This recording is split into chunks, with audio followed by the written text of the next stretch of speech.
Today we are going to look at the fill-in-the-blank text question type in assessment. I've already created my assessment, so I'm going to open the assessment, click on the Questions tab, scroll down and choose fill-in-the-blank text question type. I've already predetermined my question, so in the question setup field, I'm either going to type or paste my question. Now, fill-in-the-blank text question type allows you to remove words from your question and place a blank for the students to type the correct response that fits into that sentence. So I'm going to highlight a word, I'm going to cut that word, and now I need a blank for the students to type their response in. There are two ways to insert a blank. If you'll notice above, it says to create a blank, you can type the underscore, or you can come over here to the toolbar and click the Insert Response icon. When I do that, notice it gives me a response box. If I look below at the correct answer setup field, now I have a text box that the students will see and they can type the correct answer in the text box. I'm going to click in that box and paste my word since I had just cut it from up above.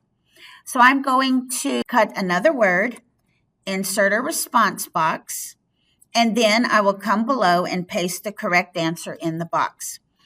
So in my correct answer setup field, notice there are two tabs. It says correct, and then there's a plus. Correct means these are the correct answers that the students should submit.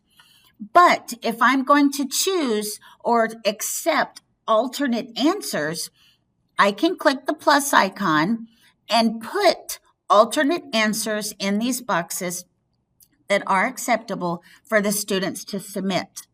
But I'm going to close that. Let's look at scoring type. If I choose exact match, they must get both of these answers exactly like you see them in the correct answer field. So either they get both of these correct or they are awarded no points for this question. If I choose partial match, the students can earn partial credit based on the correct responses that they have submitted. The maximum length in characters is default to 40. This is the size of the text boxes that the students can type in. If you don't like the size of that text box, you can change it, make it something smaller. Now, if you'll notice above, the text boxes are smaller. I encourage you not to choose or to check case sensitive.